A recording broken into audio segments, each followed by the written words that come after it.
As we take a look at Mary Rowlandson's narrative of her captivity, a few things I'd like to highlight in the text and draw your attention to, and then we'll see whether any of you want to kind of pick up things in our discussion or have anything more to add. The genre and its appeal. Of course, this text, published in 1682, based on events about 5 to 6 years prior to that, the whole captivity narrative was something that was beginning when Rowlandson published this and continues on for quite some time. The stories of Native American captivities of whites all the way through the 19th century. There's several of them that you can point to with greater or lesser popularity. What you have to ask is, what was the appeal of these captivity narratives? Why did people read them? I mean, obviously there's the shock, and there's a lot of blood and gore and guts and people getting their heads bashed in and that sort of thing. That always appeals to the lowest common denominator, as they say. But what it also offered was some sort of insight, no matter how inaccurate or skewed, of a different sort of civilization, a completely different world, a different society, one that was totally alien to Europeans and European settlers. The very idea that you were dealing with right in your own proximity, right up next to, in and amongst people whose value systems were completely different from one's own. Their belief systems completely different. Their family structures very different. The enigma that was to European settlers, Native Americans, and their way of life and what motivates them and such. You can get into the discussion, and it always lapses into the discussion of, European encroachment into native lands, and then we get into this whole sort of so-called noble savage idea.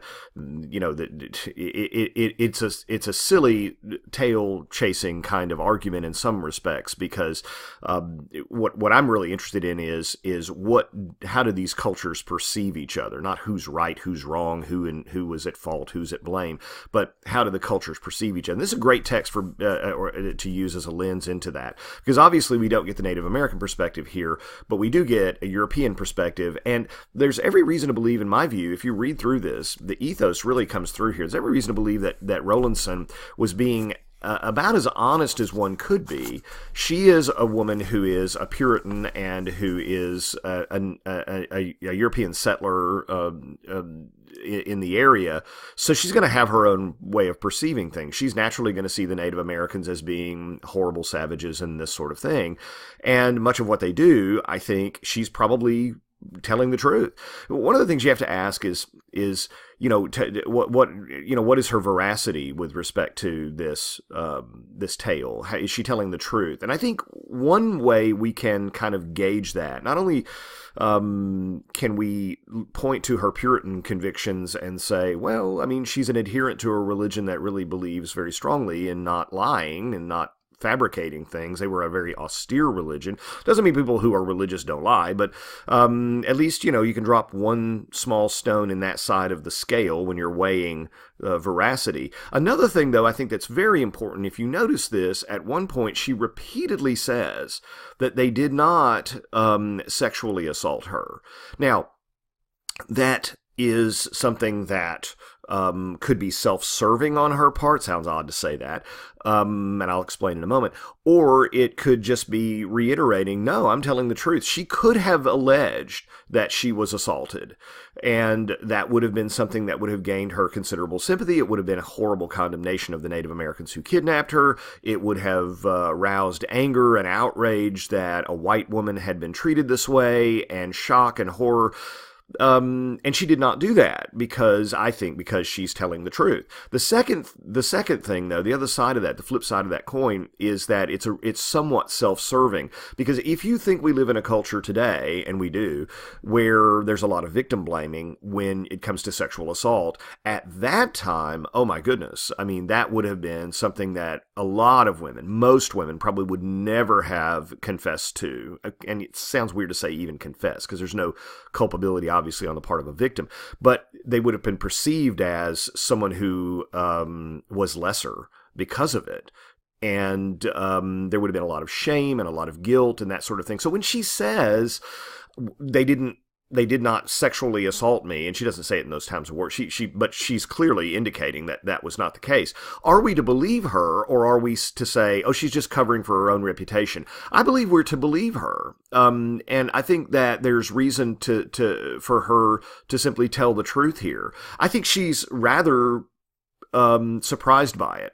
And that's why she reveals it. I think it's not a matter of, well, she's just trying to not, face the scorn and ire of a community who sees victims as worthy of blame. I think she's actually telling the truth here because of she's rather somewhat surprised by it because of everything that's been said about Native Americans. I think there's also good reason to believe why she was not, and that is one of the things that they value her for, as much as she is mistreated, they value her because of her sewing ability. She's quite the seamstress, and that's a skill. It's a tremendous skill. We don't think of it today because everything's manufactured and everything's done in factories and whatnot. But at the time, a great seamstress was a very, very important person to have around you, and the Native Americans are giving her jobs to do and even paying her in a weird kind of way. They could have just said, we're going to cut your head off, or we're going to whatever, if you don't do this work. But they saw her as a very talented and skilled seamstress, and they wanted to preserve that. They understood that it wasn't just force that was going to get them what they wanted from her, and what they wanted from her was something more than just, some sort of sexual violation or something like that. So there's a lot to weigh here, I guess, is what I'm saying is, to what extent are we to believe the narrative to begin with? Well, I think, yes, there is a sort of sensationalist appeal to the piece, but I think there's also a good reason to believe that she is, for the most part, telling the truth as she sees the truth. Now, that's a different question. I want you to keep this narrative in mind, especially as we go forward, because captivity narratives, as I said, are a very popular sort of subgenre of nonfiction, and when we look later, especially in the 19th century, pardon me, at slave narratives, they, in many ways, sort of draw on the tradition of the Native American captivity narrative, right? So when you read a narrative of the life of a slave girl, and you start reading about, or you read Frederick Douglass's narrative, or any number of other sorts of slave narratives, they are very much and very consciously drawing on the concept that the preceding genre of the Native American captivity narratives, and they're doing it by reversing roles. You see, because it's almost always in the Native American captivity narratives that a white woman or man captured by Native Americans has to struggle for freedom, and the reader naturally identifies with that white captive. And so the slave narrative of the 19th century is trying to reverse that role and say, aha, who's the captive now? We, African Americans, that is. We are the captives. And it is African Americans that the reader should identify with and should root for and should hope escapes this hell, and it is whites who are perpetrating the savagery. You see? So that's an important thing. Bear that in mind, because we're going to be reading some slave narratives. Captivity narratives are always in the background for that. So the things that I want to highlight in here, first of all, is this trek into the wilderness for Rowlandson is a physical movement with physical removes. You see her remove. And so these are places that she's going place to place to place, sort of deeper into the wilderness, deeper into so-called Indian territory. And as she goes deeper into it, she also gets deeper in terms of her spiritual or psychological journey. She's able to obtain a Bible. This is exceedingly important to her. She would have known biblical passages by heart, no question. She demonstrates that. But having that for her is something that of a compass in this really dark, hellish area. We have to remember, we look at the wilderness as being this pristine, we romanticize the wilderness, okay? We see the wilderness as this pristine, beautiful, loving, wonderful, harmonious thing that we love to go out, and it's our playground in some ways. Every time you turn around, you find out some guy in a Jeep gets stuck out somewhere and dang near dies, or sometimes does, because we forget, given all our technology and our GPS and our four-wheel drives and all of our gizmos and gadgets, that it's a dangerous world out there. And a fella can fall off a cliff and die. A fella can get eaten by a bear. But, it's pretty, this was very real to these people at the time. The wilderness was literally, these people were, in their eyes, were living right on the precipice of absolute chaos, darkness, and hell on earth. That's the way they perceived the wilderness. That's what motivated them to so-called tame the wilderness, to make the wilderness something that was the domain of human beings and not the domain of the wild, of chaos, of darkness.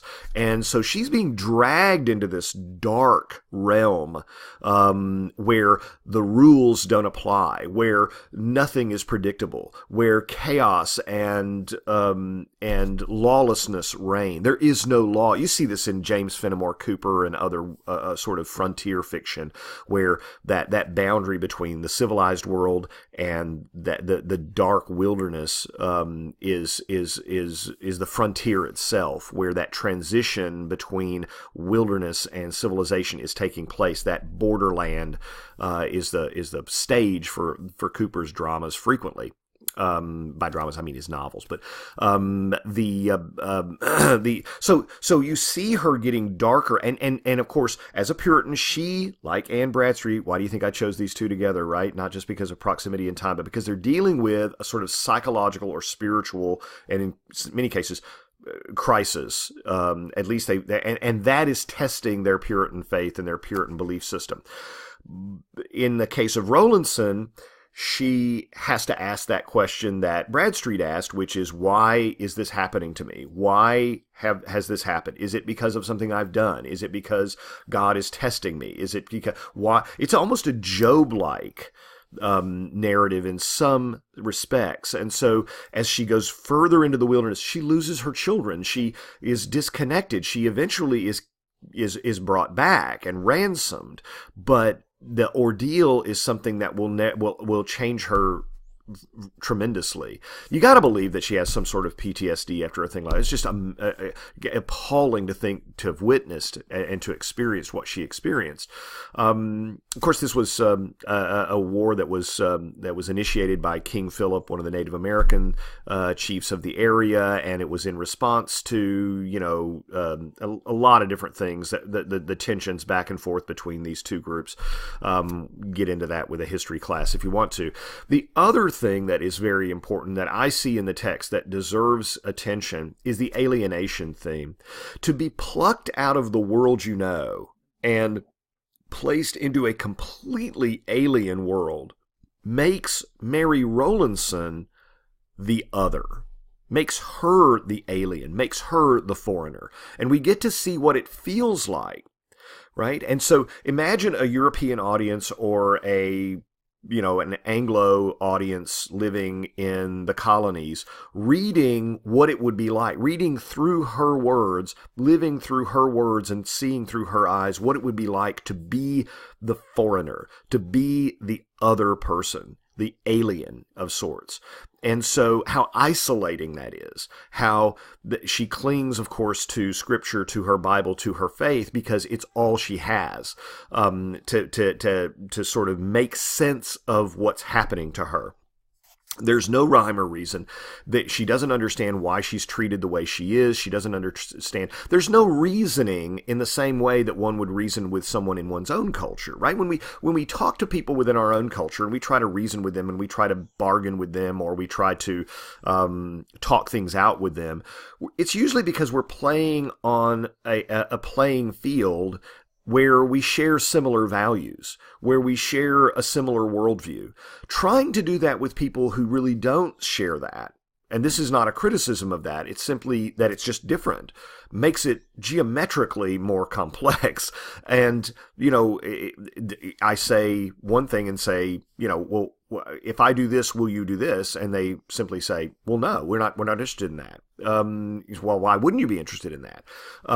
Because they don't value what you value. They don't see the world the way you do. So this puts her in a position of not just a physical disadvantage, but a sort of moral disadvantage, a psychological disadvantage. How do I appeal to these people? They seem to be beyond the appeals that I'm able to offer, or that I have traditionally been able to offer, to reason with human beings, right? I mean, it's one thing if you're kidnapped by people from your own neighborhood, your own culture. I mean, you can at least talk to them. But people who don't even see the world the way you do, you got to figure out how to navigate that. And the text is in part an exploration, or an expose, I should say, an expose on what it's like to be in a world where all of the things you've been taught don't apply anymore. And it's a really difficult sort of situation to be in. The other thing that I think is really important, and people overlook this all the time, when Rowlandson finally brings us through the story of her redemption, we get from her towards the end a very interesting sort of critique, if you will, of the power structure, the Puritan power structure. And I think it's worthy of looking at. If you look at page 14 of your photocopy, 43 of your photocopy, there's a really subtle criticism here, and I never see anybody address this. And I think this for a woman, and remember we were talking about Anne Bradstreet and her ability to publish and what she had to do to get it published, I think, and how she has to sort of position herself rhetorically so that she can defend herself against criticism, etc., etc. That the idea of a woman in the 17th century having to do something in terms of argument, in terms of her use of rhetoric, that is both effective but also maintains the expected level of humility for a woman at that time. That's a really tight rope to walk. Okay, and I see the same thing here on page 43 of your handout, when Rowlandson basically slaps the Puritan leadership right upside the head. Now, if you're not reading carefully, you don't read it that way. But I think it's exactly what she meant. Now, I'm going to go through this real carefully with you because it's the item number 2. She's sort of recapping here.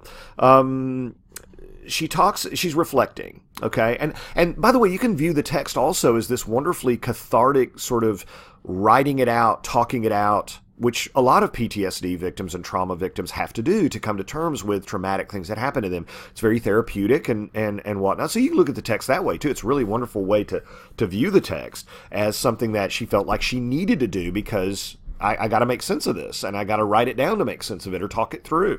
If you look at the bottom of 42, for example, she says, before I go any further, I'd like to leave, excuse me, I would take leave to mention a few remarkable passages of Providence. So she's a Puritan, believes in Providence, obviously, we talked about that. And she's enumerating, pardon me, I'm going to give out here. She's enumerating instances where God's providence prevailed. Number 1. Of the fair opportunity lost in the long march a little after the fort fight, when our English army was so numerous and in pursuit of the enemy, and so near as to overtake several and destroy them, and the enemy in such distress for food, that our men might track them by their rooting in the earth for ground nuts, whilst they were fleeing their life. I say that then our army should want provision and be forced to leave their pursuit and return homeward. But what shall I say? God seemed to leave his people to themselves and order all things for his own holy ends. In other words, God actually intentionally did not aid them so that the Native Americans could prevail temporarily with this attack and captivity. Why? She's probably going to argue what most Puritans would argue, and that is because God wanted to teach the Puritans a lesson. And it was remarkable that right when the Puritans were hot on the tails of the Native Americans, they had to give it up because they didn't have supplies, just as they were about to overtake them. But on the flip side of that, you and I might think, oh gosh, just when I can't believe how close they came to actually sparing me all this hardship because they almost caught up. And then they gave up the chase. But of course, Rowlandson views this differently. She says, no, this is God's providence. But now, number 2, though, you say, well, maybe that was a sort of a criticism that they gave up too quickly. She doesn't actually say that. She actually says, no, it's God's providence that they turned around right when they were about to catch up with the Native Americans and overtake them. You and I might say what rotten luck that is. Puritan would never say it was luck. Puritan would say it was by design, and it was all God's plan. But just because there's providence at work here doesn't mean that there's not human culpability. So look at number 2 on page 43. I cannot but remember how the Indians derided the slowness and dullness of the English army in its setting out. So when the English army first, meaning basically the Puritans, right, they would have considered themselves English people living in New England, so they called themselves the English. The Puritan army were really slow and dull. They didn't get a good start. They were not very organized. And the Native Americans within earshot of her were saying, I can't believe how stupid these guys are and how awful they are. I mean, they couldn't catch a turtle, with a head start. These people are idiots. And she says, for after the desolations at Lancaster and Medfield, as I went along with them, they asked me when I thought the English army would come after them. I told them I could not tell. It may be they will come in May, said they.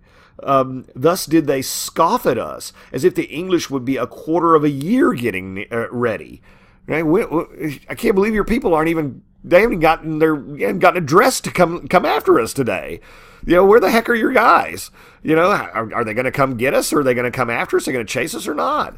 Item 3, which also I have hinted before, when the English army with new supplies were sent forth to pursue after the enemy, till they came to Backwang River, where they forthwith went over safely, that river should be impassable to the English, I can but admire to see the wonderful providence of God in preserving the heathen for further affliction to our poor country. God actually intervenes to allow the Native Americans to get away with this for a while, she says. And then number 4, it was thought if their corn were cut down, they would starve and die with hunger, and all their corn that could be found was destroyed, meaning the Native Americans. And they driven from what little they had to store in the woods in the midst of the winter, and yet how to admiration did the Lord preserve them for his holy ends, and the destruction of many still among the English, strangely did the Lord provide for them. In other words, the Puritan settlers destroyed their corn everywhere they could find it. And these people still made a living, still survived, did not starve. Well, what that tells you is that Native Americans were very adept at living in the wilderness. They could find food almost anywhere, and they could endure incredibly harsh conditions because they've had to do it before.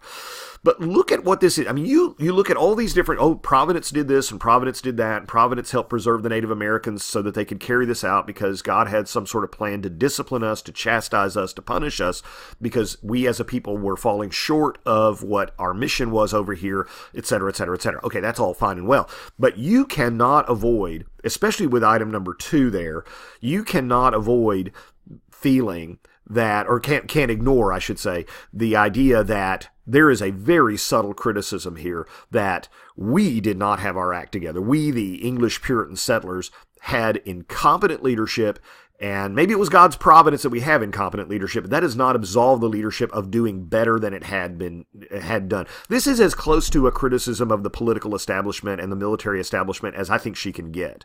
And it should sting. If I were a male Puritan leader reading this, I would probably blush and say, yeah, we botched that so badly. We were not prepared. Now she can get away with it by saying, oh no, it was God's providence. God allowed you to become lax, and it was all by design. But that doesn't absolve you, frankly, of the responsibility that you should have been more prepared. You should have had a plan. You should have executed it better. Our leadership is incompetent. Our military is incompetent. We didn't do a good job. We didn't follow through. All those things. That is really interesting because that is as close, I think, as a Puritan woman in the 17th century, not just any 17th century woman, but a Puritan woman can get to critiquing the dominant male power structure of the era. And in fact, some people might think she was on a little bit of thin ice. Were it not for the fact that this was couched in religious terms, particularly saying, oh, no, it was God's providence that made you stupid. In this case, it was God's providence. It was part of God's plan that you would act like a moron and not do your job very well. I don't think she could have gotten away with it very well, but maybe they just skimmed on past that passage, but I certainly didn't. I thought it was quite a fascinating foray into political commentary. The text, of course, contains an awful lot of things. This is a text about recalling the past, an attempt at making sense of this experience. You see it on 49. She says, I have seen the extreme vanity of this world. 1 hour I have been in health and wealth, wanting nothing, but the next hour in sickness and wounds and death, having nothing but sorrow and affliction. She uses this experience as an opportunity to try to come to terms with it, but also to try to learn something about life, about reality, about eternity, about her spiritual condition. Why did she want affliction?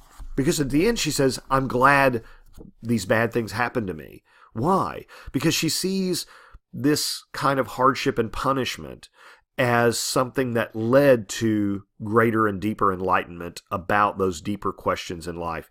It's a text that some of us may find a hard time identifying with the writer, but there are some ways when you probe into it, you realize that just because she's a Puritan and just because she lived 400 years ago, 300 and some odd years ago, doesn't mean we don't have anything in common, because I think we do, certainly as humans and on a psychological level, and certainly, though I'm not a woman, I think there are a lot of things that you can identify even with if you're a modern woman as well. A couple of the things that you might see there, the site of the massacre is commemorated there in Lancaster, and of course that's a terrible drawing of King Philip. I'm sure he didn't look anything like it. Probably the worst thing to besmirch his reputation in history is that drawing, and of course it was a big seller comparatively speaking. All right, I'll be posting the next